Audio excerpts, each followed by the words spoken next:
Have you ever pondered, where will my actions today lead me? Or felt that life unfolds like an enigmatic sequence, its answers just beyond reach? Imagine an endless river, where every drop you release sends ripples outward not only through this lifetime but into lives yet to come. This is the essence of karma and rebirth from a Buddhist perspective, not a distant, mystical tale, but a key to understanding yourself and shaping your destiny. Join me on this journey through each section, where truth and wisdom intertwine, promising to open a new doorway for your soul. Karma, the seeds of intention and the power to transform. When we hear the phrase, "that's their karma," many imagine a punishment descending from above, an inescapable verdict of fate. Yet, in Buddhism, karma is neither cosmic justice nor a reward bestowed by a higher power. It is the natural law of cause and effect, simple yet profound, like sowing a seed into the earth. What grows depends on the seed's nature and how you nurture it. Your actions, words, and even thoughts are these seeds, and their fruits, what we call results, mirror their quality. At the heart of karma lies intention, the force that defines the seed you plant. Intention is not a fleeting whim, it is the deep motivation, the mental energy driving your deeds. Picture this: two individuals extend a hand to aid someone struggling on the street. One, named John, acts from genuine compassion, yearning to ease the other's pain. The other, named Sarah, does the same, but inwardly seeks praise or a photo to share online. Outwardly, their actions align, offering help, but their intentions diverge entirely. John sows a seed of kindness, paving a path to inner peace and positive connection. Sarah sows a seed of self-interest, perhaps reaping fleeting recognition, yet harvesting emptiness and unease beneath it all. The Buddha taught in the Dhammapada, mind precedes all mental states. Mind is their master, it shapes them all. If one speaks or acts with a tainted mind, suffering follows, as the wheel trails the ox's hoof. This teaching underscores that it is not the surface act but the intention behind it that molds karma. A kind word born of love fosters harmony, while a harsh word, even if brief, rooted in anger, leaves cracks in relationships and within your own spirit. Yet karma is not instantaneous. Some seeds sprout today like a smile returned with a warm glance. Others lie dormant, awaiting a future spring, perhaps in another life, to blossom. This does not trap you in an endless cycle, rather, it grants you power, the power to recognize and redirect. I recall a time when I, like many, fell into habitual complaining about the weather, work, or trifles. At first, I didn't see that my intention was to gain attention or comfort. Reflecting deeply, I realized this negativity only weighed me down. So I shifted. Instead of grumbling, I sought solutions or simply accepted what was. It wasn't easy, but those small steps transformed the air around me and my view of life. Karma is like water flowing past a boat, with intention as the rudder.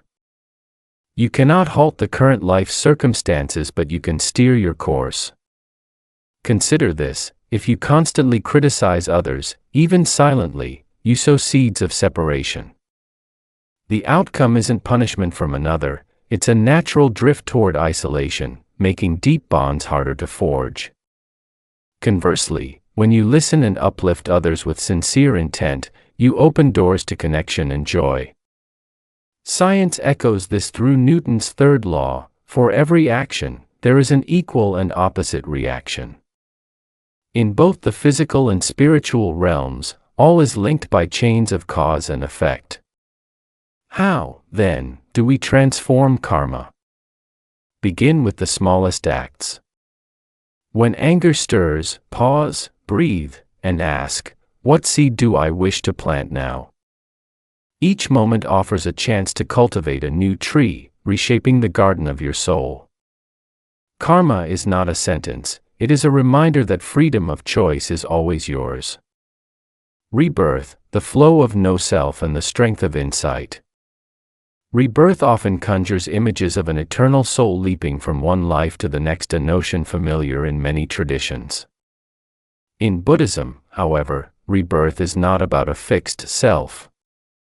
The concept of no-self dismantles such assumptions. There is no unchanging entity called I, enduring forever. Instead, you are a composite of 5 aggregates: form, the physical body; feeling, sensations of joy, pain, or neutrality; perception, how you interpret the world; mental formations, thoughts, intentions, actions; and consciousness, awareness. These 5 shift ceaselessly, interacting like currents in a river, never static, yet forming a continuous stream. Consider a candle. Its flame flickers, altering shape each second, yet we still name it flame. It is not a fixed object but a process sustained by fuel and air. Likewise, a person is not an immutable soul but a sequence of causes and conditions unfolding. So, if no eternal self exists, what is reborn? It is the stream of karma, the mental imprints forged by your actions and intentions. These imprints are not physical but akin to trails in the mind. Tread often the path of kindness, and it widens, becoming easier to walk; dwell in anger, and that trail deepens, guiding you toward familiar responses. Imagine a child, say young Emily, who plays the piano masterfully without lessons. She may carry an imprint from a past life, not a musician's soul reborn, but a tendency honed over time. Or picture James, who fears water despite no mishap in this life. Perhaps an echo of an old ordeal lingers in his karmic stream. Rebirth, then, is not the transfer of a self but the continuity of cause and effect, like a flame passing from one candle to another, not the same fire, yet linked. What fuels this cycle of rebirth? It is ignorance, a lack of understanding of reality's true nature. Ignorance binds us to impermanent things, wealth, fame, or the idea of me, spurring new karma. In the Majjhima Nikaya, the Buddha outlines the 12 links of dependent origination, a chain explaining samsara. From ignorance arise formations, intentions; from formations arises consciousness; from consciousness arise mind and body, leading to birth, aging, sickness, and death. Like dominoes, ignorance topples first, setting the cycle in motion. Yet with wisdom, we can break this chain. Envision life as a river. You cannot step into the same water twice, for it ever renews. Still, the river persists, carrying silt from upstream to downstream. Rebirth is thus, not the old you reappearing, but a fresh current bearing past imprints. This is more than theory, it reshapes how we live. If compassion today seeds happiness tomorrow, would you plant it? If anger leaves a lasting mark, would you restrain it?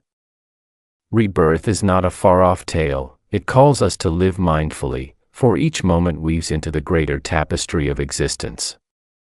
Karma and the multiverse, ripples beyond imagination.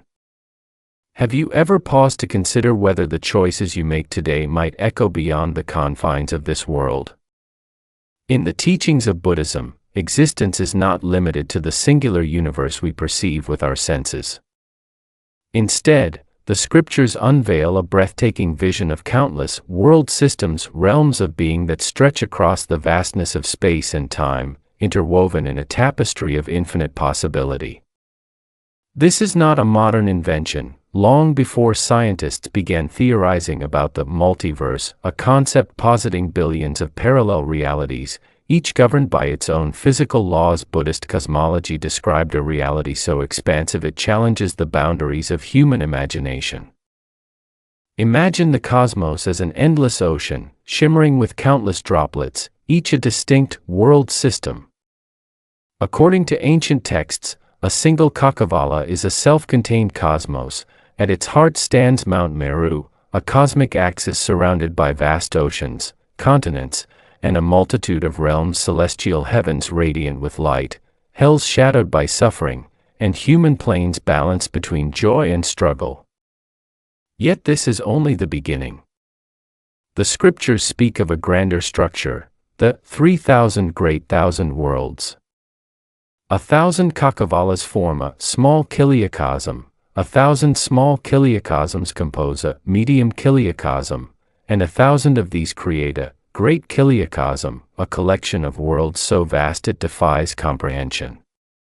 In the Lalitavistara Sutra, the Buddha emits a ray of light that pierces through infinite world systems, each home to its own Buddha proclaiming the Dharma. The Avadamsaka Sutra takes this further, painting a vision of reality where countless worlds interpenetrate, each reflecting the others in a boundless web of interdependence. Now, let us weave this cosmic perspective into the fabric of karma. Every action you take, be it a gentle word spoken in kindness or a fleeting thought of resentment, is like dropping a pebble into a still pond. The ripples spread outward, touching the shores of your life. But what if those ripples do not stop at the edge of this pond? What if they extend beyond, resonating through the infinite worlds described in Buddhist cosmology?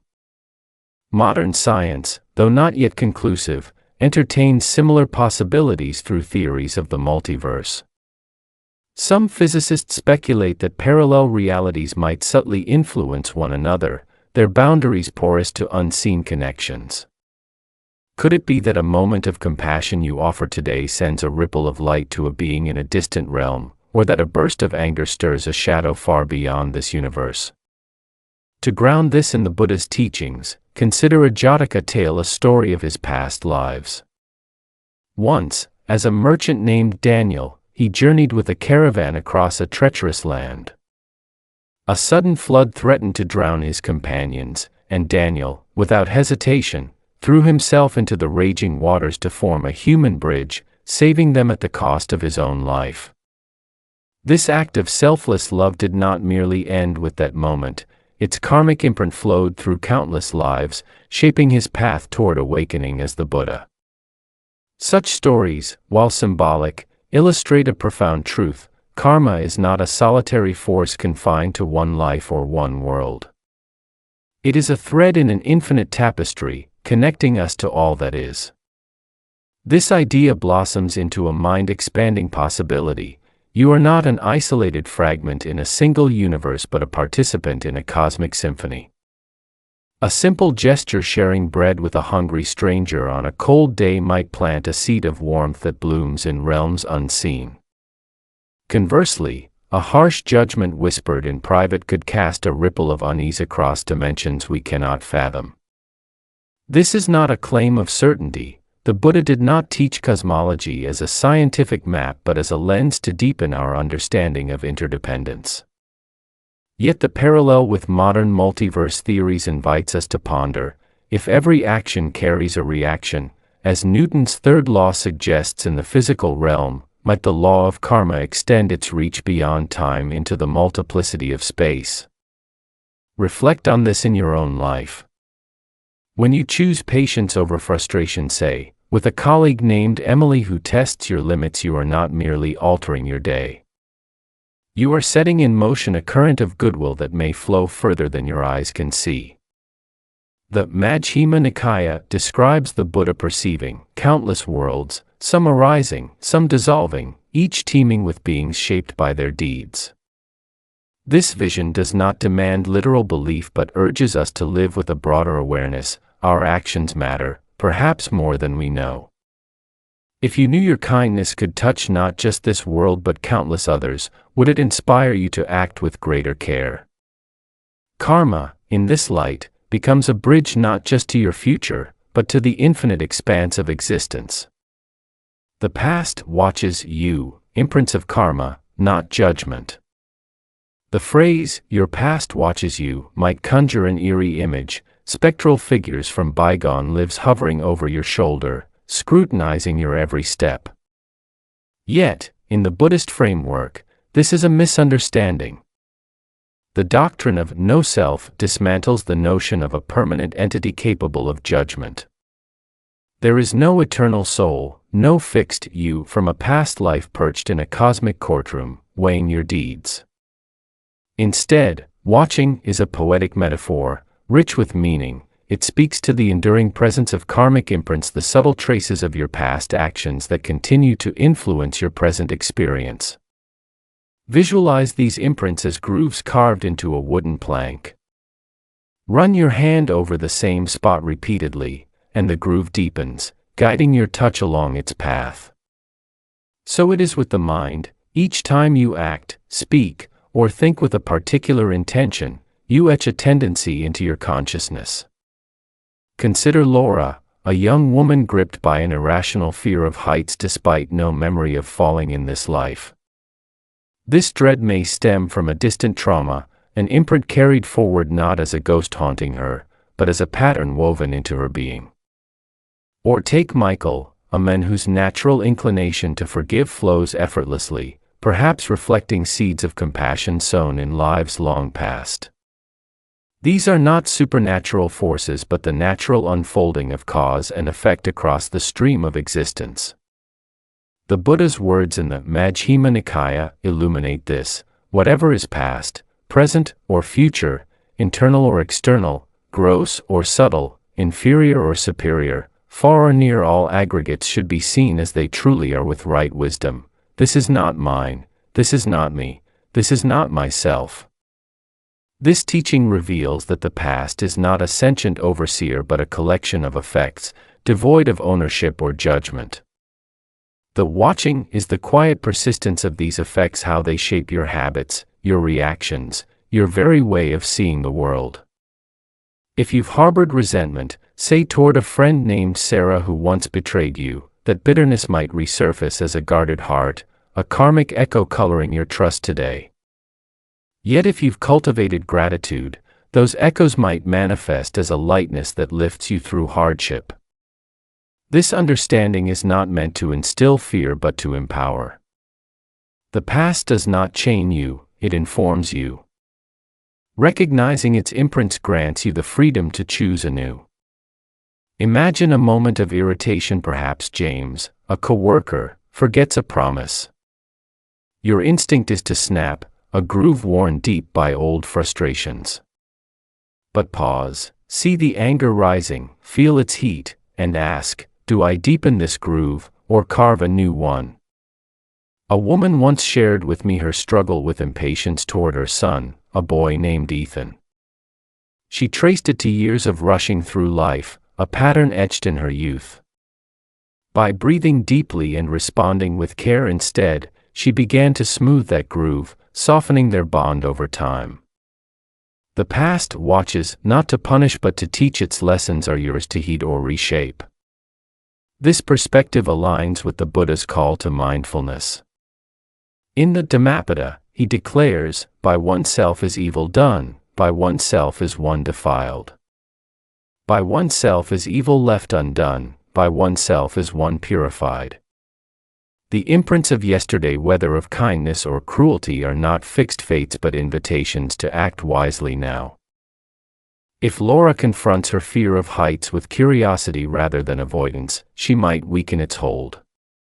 If Michael nurtures his forgiving nature, he strengthens a legacy of peace. The past's watching is a mirror, reflecting what was so you might craft what will be. With each mindful choice, you wield the power to transform those imprints, turning shadows into light across the boundless flow of life. Living with karma, freedom in every breath. Karma and rebirth are often misread as shackles, binding us to an unyielding destiny. Yet, in truth, they are a call to awaken, a reminder that every moment brims with the potential to plant new seeds. Far from a doctrine of despair, they offer liberation. The past influences but does not dictate, and the present is where your agency shines.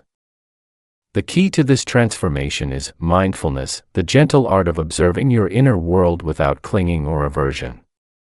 Let us practice it now. Take a slow, deep breath, feel the air enter your lungs, then release it. Notice your body, any tightness in your shoulders. Your mind, is it racing or still? Simply observe, without forcing change. This is mindfulness, a lantern illuminating the imprints of karma that guide your steps. Buddhism lays out a clear path to harness this power: ethics, concentration, and wisdom. Ethics is the foundation: living with integrity, refraining from harm, and cultivating kindness, honesty, and generosity. Concentration, honed through meditation, steadies the mind like a lake undisturbed by wind, fostering clarity and calm. Wisdom pierces through illusion, revealing the impermanence of all things and the truth of no self, aligning your life with the law of karma. To these, add the four immeasurables: loving kindness, compassion, sympathetic joy, and equanimity, qualities that turn the soil of your heart fertile for positive seeds. Together, they form a practice not of rigid rules but of living transformation. Consider a common struggle: anger.